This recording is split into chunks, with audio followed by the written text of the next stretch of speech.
When I think about the future of the boardroom, I'd certainly like diversity to be the norm versus something that we measure. It should reflect the diversity of our clients, our people, the communities in which we work, the opportunities and the challenges we face. I'm very proud that Citi's board of directors is made up of 50% women and 19% underrepresented minorities. But it's also got diversity of all other forms, different industries, different backgrounds, different profiles. And it's without all these different forms of diversity, we risk having blind spots, and we really risk being complacent and being too comfortable. And we see this in the data. Companies are making progress with board diversity. Those that have made more progress tend to be more successful over the long run. But while we have made progress, we still have a long way to go. Let me start off my comments by saying one thing that I say to my colleagues almost every day. This is a race without a finish line. We should all internalize that, remember it as we go about what we do day in and day out. But on top of all that, good morning, everyone, and thank you to the Women's Forum for inviting me today, and congratulations on organizing such a really incredible event. As a past co-chair of this event, I've been an ardent supporter of the Breakfast of Corporate Champions for over a decade. Along with my role as U.S. chair of the 30% Club, is one of the associations that I hold most dear, because I believe, along with everyone in this room, that gender balance on corporate boards is one of the pressing issues for our age. The pace of change at the board level has been too slow for too long, less than 1% a year for the past 20 years. The tone has to be set at the top of an organization, and senior leaders have to be the catalyst for change. The single most important reason for diversity at the board level is performance. The more diverse a board is, the better it and the company beneath it will perform. And as a data company, Bloomberg cannot ignore what the numbers tell us. It's become clear to me, as I know it has to my fellow CEOs and chairs, that diversity and inclusion isn't just about doing the right thing. It's also about doing the right thing for our companies and various constituencies. Today, the war for the best people is greater than ever, and we have to access the full pool of talent. Diversity is no longer just an ethical imperative, it is a business necessity. In the decade that I've worked with the Women's Forum, thanks in part to their efforts, we've been and seen incredible progress. But we can and will do more. Now is the moment for the true breakthrough to push past the short-term 30% goal and to achieve real gender parity on boards. Through gatherings like this one and the connected, concerted efforts of everyone here, I know that we can achieve this laudable goal. And with that, I'll end by thanking you all once again for having me here this morning, and by turning the conversation over to our CEO champions, who will discuss reimagining leadership for today and tomorrow. Thank you.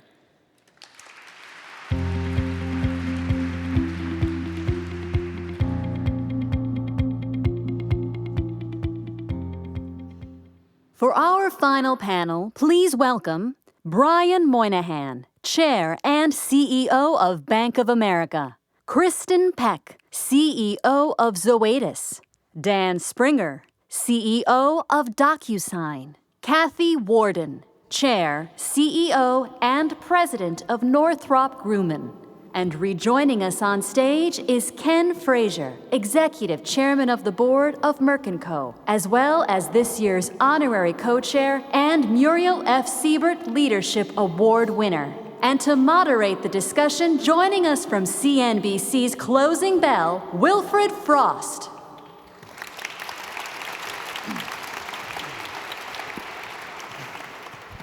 It is an absolute pleasure to be here today, and I'm honored to have been invited to moderate this panel. Extraordinary caliber of leaders here alongside me, and such a great topic that we're going to be discussing, and also such a breadth of backgrounds, a breadth of sectors that our leaders all come from. and really looking forward to diving into this, particularly, of course, because it wasn't held last year. Extraordinary couple of years everyone has been through, and everybody here has made changes throughout their company, including on the diversity front, which is particularly impressive given the challenges that everyone's faced. And Brian, I wanted to start with you, because very recently you announced various leadership changes, added 3 women to your senior leadership team. You now have 6 women on your board, and 3 of your 8 business lines are led by women. How did you keep those sorts of changes at the forefront of your mind whilst you've gone through the challenges that everyone went through over the last couple of years? Well, I think, thanks, Wolf, and congratulations, Ken, for your award.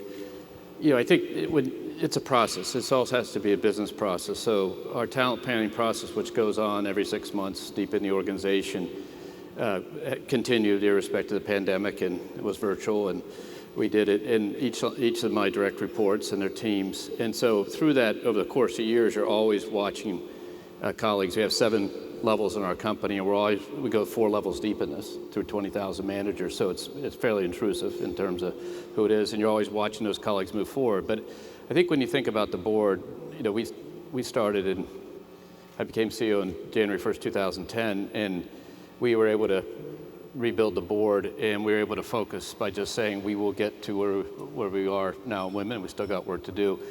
And it wasn't the easiest time to recruit a board member of Bank of America. I mean, everybody thinks, you know, they look at it now and they say, oh my gosh, you're $30 billion, and blah, blah, blah, blah, blah. Go back and think about what it was like to join our board in 11 or 12 when people were after us. So, you know, so that was just, it took courageous women, it took a recruiting effort, it took telling the people to do it. That brought those colleagues in, six of them in total. But what was interesting is we went through talent planning over time.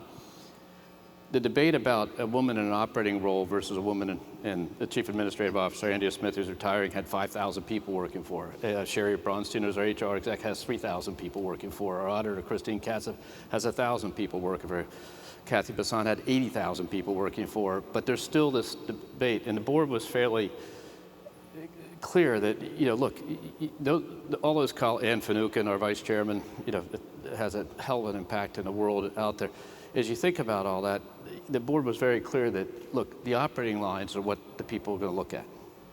And so we started concentrating, and first it was 1, now it's 2, now it's 3, very talented women, and bringing them through and making sure that as we built the slates for those operating roles, we were making sure that we had women in position, as was said by some other people, 3-5 years in advance to step in.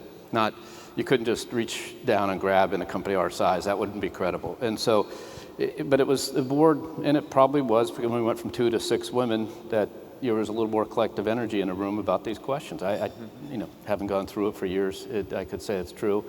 And that's where we ended up. So it's a process, it's an engineered process, it's a inspected process, it's a disciplined process, but also just, there's a nuance to it about, wait, the difference between somebody running a private bank, Katie Knox, versus Kathy, who had 80,000 people, is like 5,000 people versus 80,000 people, but the impact is different, and you have to be aware of that. Kristen, talk about the pandemic throwing a spanner in the works. You took over as CEO of Zoetis in January 2020. To what extent did the pandemic suddenly alter your perspectives of how important fighting for diversity was as a new CEO? Yeah, it certainly wasn't in my 100-day plan, nor was it anyone's plan as CEO. I had outlined our strategies as a company in January, and when the pandemic happened, you know, honestly, the first thing we focused was the safety of our colleagues.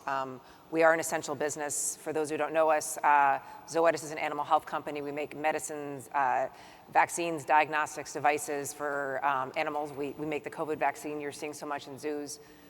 You know, first, that was the first priority. And I would have thought back then that it would have, you know, slowed down some of the strategies. I actually think it accelerated them. Diversity was one of our strategies connected to cultivating a high-performing organization.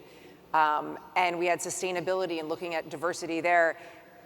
What you really learned really quickly as you went into the pandemic is that people's struggles were quite different.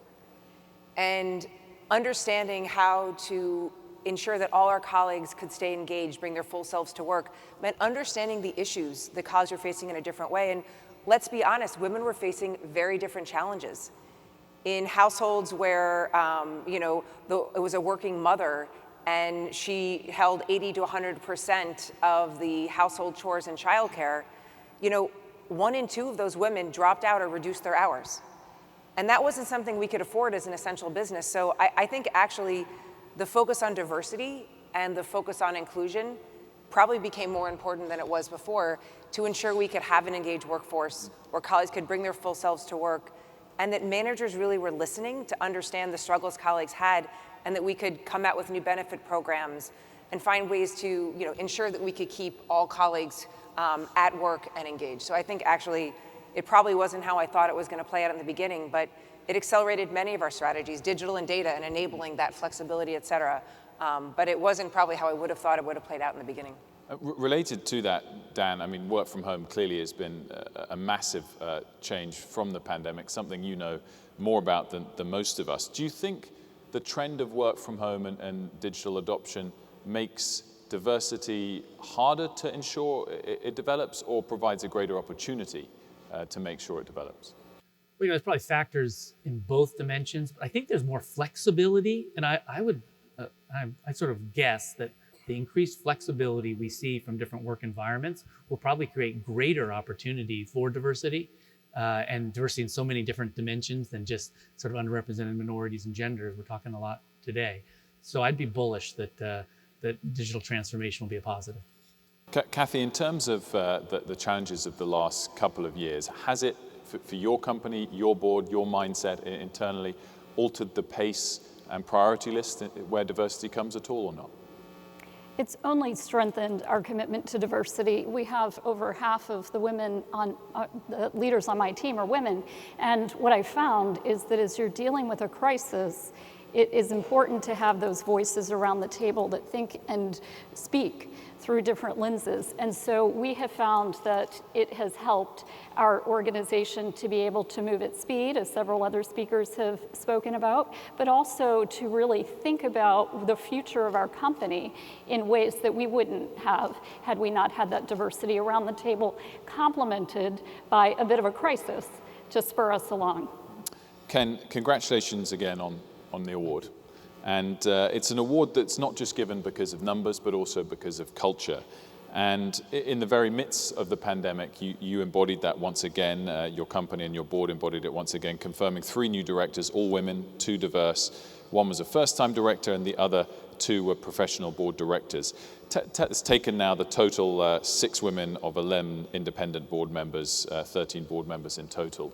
Tell us about the process that has allowed you to get to that point, to the board that deserved the recognition you got earlier with that award. So again, I'm very grateful for the award, and I'm also grateful to be sitting next to one of those new directors who's made a great contribution in Kathy. I don't think it's a question of process as much as it is a question of mindset. I think the challenges, we have great progress, we celebrate that quite rightly today. But I wanted to share a piece of data that I saw in November 4th Fortune magazine article on gender diversity. And it was that PwC did a survey recently of more than 800 corporate directors. And 58% of the people said that the push for diversity introduced negative outcomes to their boardroom in terms of unqualified directors or unneeded directors. In fact, they called it political correctness. So the challenge isn't about the quality of the people, it's about opportunity and accessibility. And I think that's why the CEOs in this room really need to understand the importance of the CEO being intentional about how he or she is trying to create a diverse board. I think that data is staggering. I bet you most people, when I just said that, were shocked to hear that almost 60% of directors are saying the initiative towards diversity is actually a negative thing. And yet we're living in a world where these ESG issues, whether we're talking about climate change, whether we're talking about diversity, talking about social responsibility, our shareholders are demanding that we take these issues seriously. So for me, it was really about opening up the process, making sure, for example, we've talked about the fact that while Kathy is a CEO, we added people who were not CEOs. These people had enormous respect and credibility in their disciplines, particularly in science and in medicine.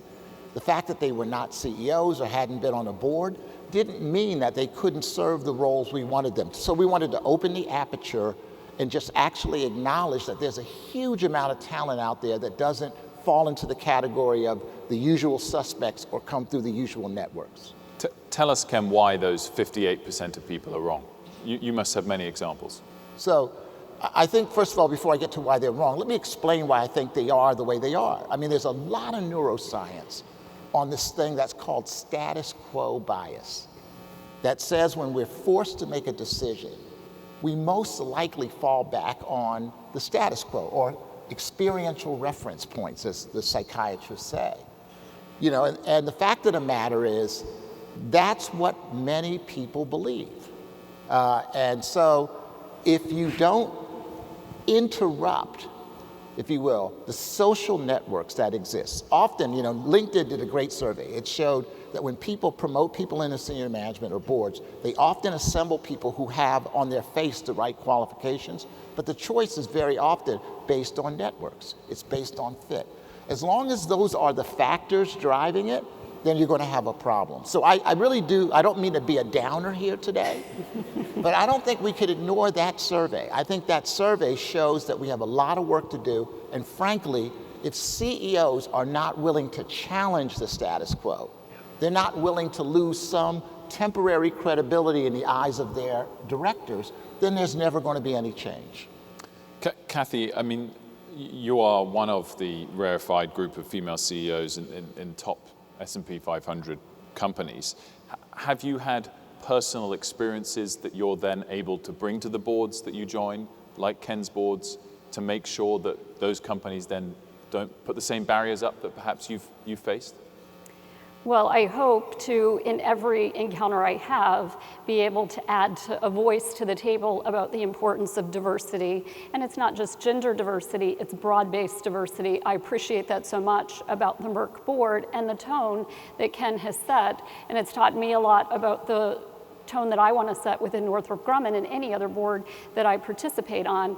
And I agree with him wholeheartedly that it takes proof points of how an organization is performing better as a result of the diversity to change the minds of people who may think that diversity is really just about meeting a number. And we have used metrics in our company. We've used them successfully to change the mix of representation that we have at all levels in our company, and we have tied them to compensation. But it's really when you get to the hearts and minds of individuals that the change is sustaining. And that's what we're all working toward, is that these changes are not just to meet a goal, but they are because people truly believe that diversity leads to better performance and the sustained performance of the organization. Brian, have you got examples of how today your company is more likely to be successful, less likely to be drawn into mistakes because of the board you have today? Yeah, I think the board we have today has a set of life experiences that range from, you know, a rocket scientist, as Mike was saying, literally. It talks about the Mars explorer going out there and the millimeters of variability they have to hit the thing, and you start to say that's operational excellence, and so that has an impact on our company and how you think about that. To, you know, people run major complex organizations. So I think the idea is that, you know, you need diversity of opinion, diversity of thought, but importantly, you need a construct where people feel free to share that diversity of thought and diversity of opinions. And I think the comments earlier about having a critical mass helps, you know, and across all ethnicities and gender, because it warms the room up a little bit, lets people talk. And so I think, you know, it's clear. I mean, if you look at the company, we're 40%. We went from 30,000 managers down to 20,000 managers or less. And I would say to people, when you're downsizing, this is actually where you have to manage this the most carefully. And we actually went up with a percentage of women managers.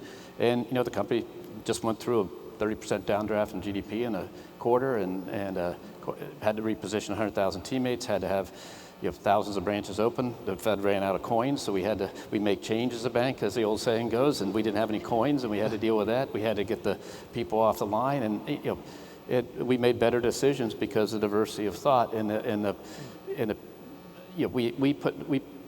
we gave our teammates $100 a day to hire somebody to come in their home to address the question you're saying. No questions asked. It could have been their brother, sister, mother, cousin, teacher.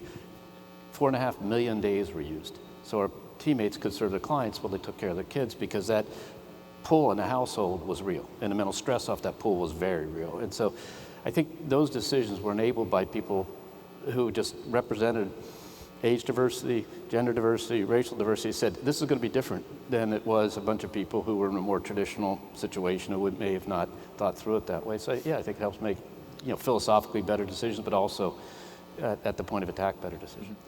Kristen, I imagine you've been in many situations where you're the only woman in the meeting, or one of a few. Do you have any advice to people watching in the room or virtually on how best to handle that and have an effect and not feel alienated? Yeah, I think I would be surprised if I look around this room if most of you haven't walked into a room where you're the only one. And in animal health, I will say it's probably a little more common than in some other industries where I am the only female CEO in the industry. But the first thing was advice that someone else gave me, and I was talking with Ken a little earlier. I'll never forget my first industry association meeting. I was going in, and I was the only woman and the first at the time to have a seat at the table, and I was really nervous. Yes, I'm CEO of the largest animal health company. We're a $100 billion market cap. It didn't really matter when you walked in the room, though. I was the only one, and they all knew each other, and they had all been friends, and they'd all been in their roles for a long time. And I remember taking a deep breath and saying, this is my chair, and to take my body and lean forward. Even the physical act of leaning forward and smiling changes the way you think, and that may be super tactical, but I wasn't confident. I was really, really nervous, and my hands were indeed sweaty. And as talking about earlier, it was a difficult moment. But I also found once I smiled and leaned in, the head of animal health at Merck, Rick DeLuca, I remember leaning over and quickly starting a conversation and making me feel like I had a seat at that table too. And so I find it is difficult, but if you can take a deep breath, lean forward with your body, and put a smile on your face, it will change the way you're thinking about it. And it's not about how much you say, it's what you say and its impact. And I think the point of a diverse voice, it really does make a difference to change the discussion and change the output of a team. Dan, I wanted to ask, we've heard some of the very impressive statistics at DocuSign, and I understand that you attended this particular event in 2017, and it was one of the triggers for you to start to make more of the changes that have got your board to where it is, your executive leadership to where it is today. Yeah, it's funny as we were just having this conversation that Ken thinks he's bringing up a downer. I don't. I think he's bringing up an opportunity, and an opportunity that was really put in my mind at that event was when Ken made a comment, and we had this conversation about our diverse boards better, and there's a lot of research, and my alma mater, McKinsey's done a lot of research on it. And Ken phrased a question that was really changed my whole thinking. He said, why do we have to make an argument that having heterogeneous boards is positive? Like, who has to make the argument that a homogeneous board is better? And I thought of myself, I said, damn, that's a really good point. And I realized I have, up until that point, had been saying, well, can't change too fast, and we got to be careful, and change is dangerous. And I just thought about it, and I said, yeah, it doesn't make sense. And what Brian was just sharing, your statistics, when you asked for specific examples, it was almost like your answer was, why would I have a specific example to prove something that's so obvious that I'm going to have better decisions with diversity? So that was a turning point for me. And one of the things I think the people in the audience have to understand, we're all on a journey, and if I think back to where I was in 2017, I'm embarrassed about some of the perspectives I had. I wasn't educated. I didn't understand. And it's okay. It's okay to help bring people along. So I always say, keep pushing people, demand that they get to the right place, be kind, be gentle to us that are on our journeys and we're not caught up. We will get there better if you are positively encouraging us. Right. But just a full disclosure, the prior company, a public company I ran called Responses, I had a 6-person board, and like myself, 100% of them were white men. And I never made any change after we went public, and I thought, a very high-performing and good board. I got to DocuSign. I had a 12-person board. I like to say 11 white men and Mary Meeker. And Mary came to me and said, I have to leave the board. Just before I was hired as CEO, I said, okay, that's tough. That's going to be 12 white men, I guess. And I had all of my direct reports white men. And at the time, it didn't seem like it was a problem to fix. But because people like Ken had sort of inspired me to think a little differently, we're able to make some changes. And now we have, a third women, a third people of color on the board. And of my direct reports, 40% of them are women, only 20% people of color. But it wasn't like you had a quota or a goal. It was just sort of, you had to have, I think you put it well, you had to have just a commitment that this is the right answer. And then the process and all those things will take care of themselves if you are committed. And you bring in a board chair like Maggie, who pushes you every single day in a very collaborative and supportive way. Kind and gentle, as I mentioned, encouraging. I was just going to quickly follow up on that, because I think most of us think of tech, of your broader sector, Silicon Valley, as ripping up the rule book in everything they do. Do you think they're behind the curve when it comes to board diversity and executive diversity? We've tricked you. Yeah, we've tricked you about tech. We are innovative on some things, but I actually find my colleagues in tech to be far less embracing of change when it comes to situations around diversity and inclusion. And actually, if you want a data set, take a look at Silicon Valley companies. Inhi actually was talking about this for women in tech. We are dramatically behind, particularly for underrepresented minorities, than the rest of almost every industry. So yeah, I would say that's a false story we've told you about that innovation on that dimension. Kathy, your sector in defense and aerospace, I think it's fair to say a few decades ago, a lot of people would have labeled as male-dominated, maybe even still now. But your company this year was recognized by the US Gender Equality Index as one of the top 25 companies in the S&P 500 for gender equality performance. How have you, firstly, enormous congratulations for that. Thank you. But secondly, how hard have you had to fight to get that to where it is today? And I guess tips for others in doing the same. It has required a significant amount of intentionality, and that's a word you've heard a lot today, and effort. But I would say more setting the goals have led us to work as a team toward that objective. And the tone at the top matters. You've heard that today often, and that's been true at our company as well.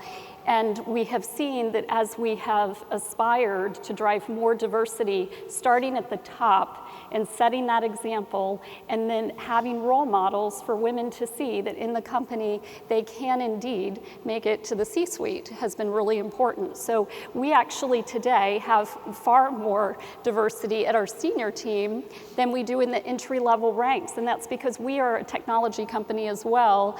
You've heard Dan talk about it, Mike talked about it too. When you're hiring out of engineering schools, you really only start with about 20% of the targeted hires being women. And so over time, we have worked to get more women into that STEM pipeline, but we also are being very clear that there has to be a development path for women. And that oftentimes, even an engineer, as a woman, is sitting in a room with all male counterparts. And it takes a little extra effort to make sure that she's able to lean in and feel comfortable as a voice of only one. So those are some of the things that we've worked in our company to create a stronger pipeline of female talent, but really it's all about development is what we have found, and making sure that we're looking deep into the organization and starting that development early.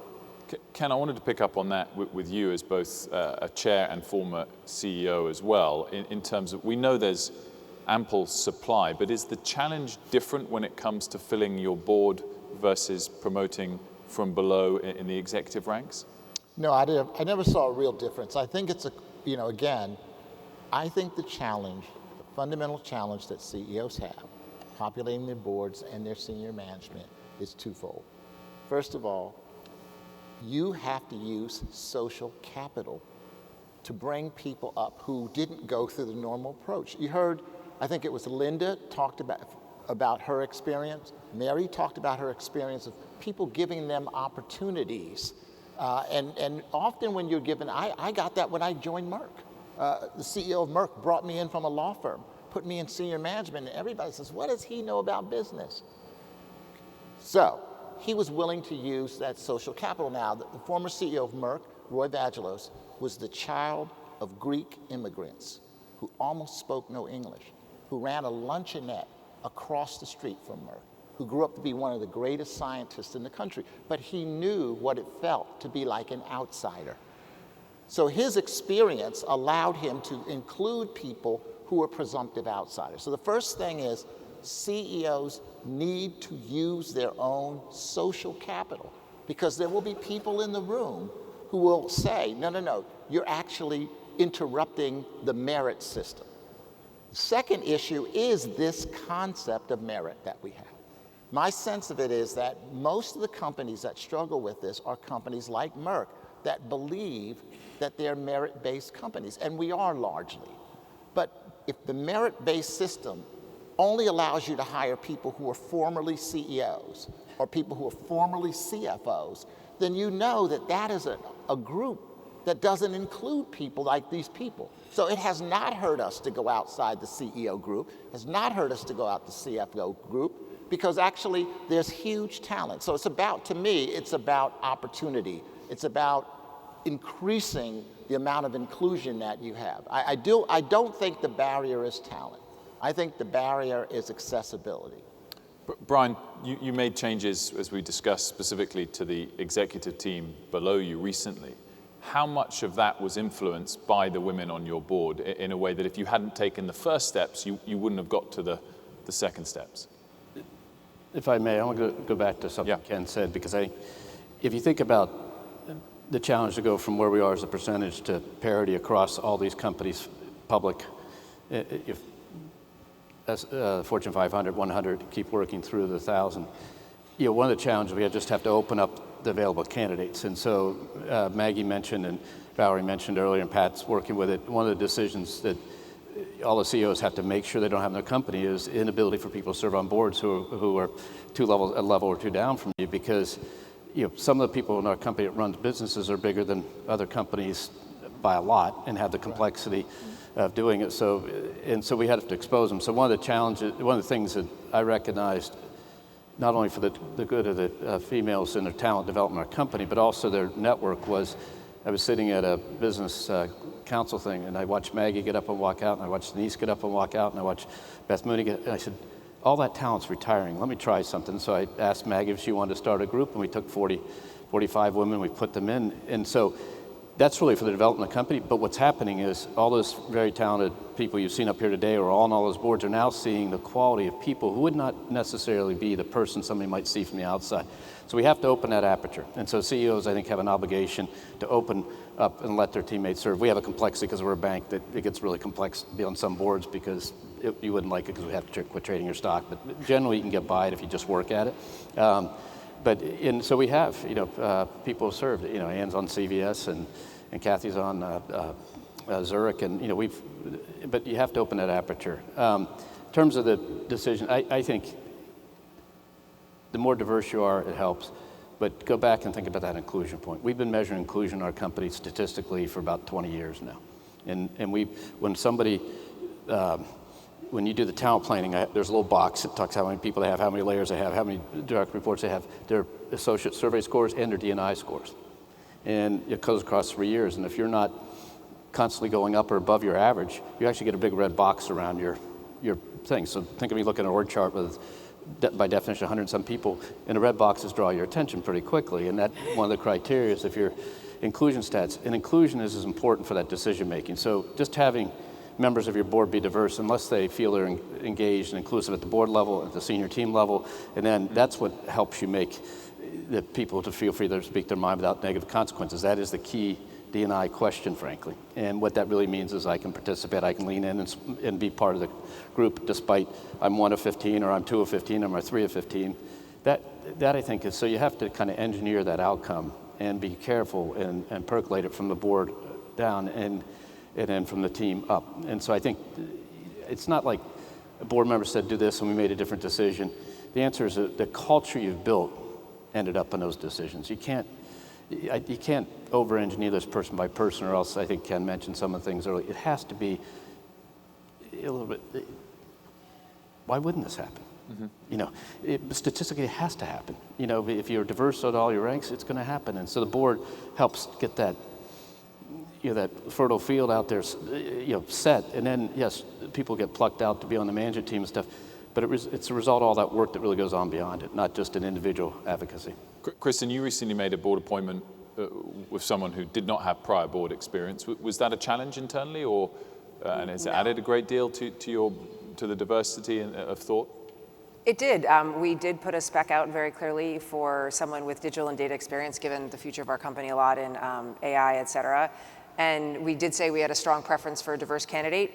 You know, we had a robust slate of people to consider, and by far the best candidate. When you tell your recruiter, I want a diverse slate, we ended up with Tony Leatherberry, who's here today, who has just been phenomenal. You know, a leader at Deloitte, you know, she's Black. She brings such a different perspective to our board as someone who's consulted with clients across industries. So I think we were really intentional about what we wanted to do, but we went with the best candidate. But it just goes to show, you know, if I had said it had to be someone who had already been in a role, you know, the more narrow you define the scope of your board seats, the more difficult it is. And we were clear, digital and data was the must-have. They had to be a leader. They had to be challenging my board in that. And then, you know, we really wanted diverse. That was really important to us. And then whether you were a sitting person or a retired person or what industry you came out of was significantly less important to us. And certainly whether or not, you know, she'd sat on a board before. I think as we think about the new profiles we're putting out for new directors, it's the same thing. I think you have to think more broadly about what are the must-haves? And I think as you listen to what Valerie was saying, she was very clear on when you do a scope, the capabilities you need. But there's a lot more candidates out there if you just insist on looking at it, that you can bring that. And I think thinking of diversity even more broadly, as I look at my leadership team, which is half women, but it's also really diverse in other ways. And I think boards have to think about that in the sense of age. I have members of my leadership team in their 30s, 40s, 50s, and 60s. That matters. Generations think differently. We have, you know, my CFO is Black. That perspective, and he's not, you know, wasn't born in America. That perspective gives a rich conversation and makes sure people feel more comfortable challenging. So I think if we do think differently about how we hire, not in lowering the bar in any way, but some of these things we thought were meritocracy or we thought were required really aren't. It's about what you can contribute, and I think redefining that has made a big difference for us, and Tony's been phenomenal, so. Ken, I just wonder, I mean, I know you're in the camp of, despite all the change you've overseen and driven, of thinking that we're not moving fast enough, broad enough. Do you think there should be legally binding targets if, say, by a set date in 5 or 10 years' time, it's not at reach parity on its own right, or is that not the right approach? I would hope that we don't need legally binding targets. In a country that is, you know, 51% women, the fact that we would need binding targets to get gender parity strikes me as a challenge, again, around our mindset. So I'm not advocating those kinds of things, but I am saying that I do think that shareholders ought to legislate this more than anything else. Shareholders need to understand that there's so much change. Look at what DocuSign has done in the last year. So I think the problem is when you've got organizations composed of really smart people who have the same experience, the challenge is how do they begin to do what needs to be done in order for those companies to be sustainable with all the change that's happening. So I think shareholders ought to legislate this, because if companies can't see the need to open up the aperture, to bring in different people, it's highly unlikely that they're going to see the changes in the outside world that are necessary. We have about 6 minutes left, so I'm going to run down the line for a final thought from everyone and come back to Ken at the end. And really very happy for you to end on whatever topic you want to, or subtopic that you want to. But Kathy, if I start with you, and you know, again, the advice that you might have or things that have worked for you that could help those targets be reached sooner rather than later, so that we don't need to take more specific action, as Ken mentioned. The most important thing we're doing in our company is opening the aperture about the skills that people need to be successful at any level, whether that's entering our company at the very first job that they have. And I give a lot of credit to the work that Ken and Jenny are doing in 110, which says everyone doesn't need a college degree to be successful. How do we create pathways for people who have not gotten a college degree but have tremendous offering and experience to bring? And that is true all the way to the board seat. What do we really need around the board table to help the company be successful, and have an open mind toward that, and it'll allow us to really take advantage of the talent that we have in this country. Dan. So I'd say maybe a little bit counter to some of the thoughts we've talked about today broadly. I would say to most people, you have to think about it like any other business problem. And if you have a crisis, so if you had a situation that I would argue when I got to DocuSign, we had a crisis from a lack of diversity, and it was just problematic on so many ways. We needed to have a very specific action. If you get to a reasonable place, just like any other aspect in your business, then you should think about it as, I want to get better. And much like Ken was saying, like if you're at 30 and you think 50 is where you should be long term, you don't need to get there overnight, but you can't take 2 decades. So you should think about it in that way. And the number one thing I would suggest you do to think about how to get there is the broadening, the things you both said about taking away job descriptions that require certain credentials. It's the same thing at the board level. If you say you have to be a former sitting CEO, it's going to be really hard to find a highly diverse candidate. But you might need one former CEO on your board because you want that perspective, but then make sure that the other sort of specs, if you will, don't require such very specific things. And I think if you take a reasonable pace, depending on where you are, crisis, be a little more aggressive, not crisis, be less, and then just try to broaden and think about all the different dimensions. You could have a spec that has 7 or 8 characteristics, and one of them might say, I don't have enough women on my board, so I really want to make that a high priority. But I did bring on one board member recently who is an old white guy like me, and I thought he was the best person to bring on for the board. And I think if I had said to my company, we're only going to hire diverse board members from now on, that would be a negative message to a lot of people, and it would get some of the backlash that you talked about with your 58%, where people say, this is not a thoughtful decision we're making, we're only having one factor. So try to get that balance would be what I'd recommend. Kristen. Yeah, I want to go back for a second to what Ken said. I think it's important to remember that 58% of board directors do think that. And I think if we're honest, many people in our organizations also feel that way too. I mean, I think that's hard to deny. And I think what we have to change is change the focus to an equity of opportunity. The reality in our company is 45% of all of our colleagues are women. So why wouldn't we be at least 45% of leaders? 51% of the population is women. Are just women not as good? Why wouldn't we have that? And I think when you move the conversation to inclusion and equity of opportunity and the focus on the fact that we want to make sure there should always be a diverse slate because our colleagues are diverse. Why would our pipeline look like this and end like this? And I think that comes with really important opportunities for questions to be asked every step of the way. And I think that's the role of all of us in the room. Why wouldn't our board look like our customers? Why wouldn't our leadership team look like our colleagues? And I think that's where the opportunity is, and really focusing on that. That's sort of hard to argue. It might be hard. Maybe people are uncomfortable with that because that isn't the way it was done before, but each of us in this room has the opportunity for well-timed questions and to change and reframe the question to equity of opportunity when 51% are women in the world, and for a lot of our companies, sometimes the majority, at least 45% of our colleagues are women. So I think it is a big opportunity, and it takes everyone asking those questions every day. Brian. I think our colleagues have spoken well, so there's really, the last is why do it.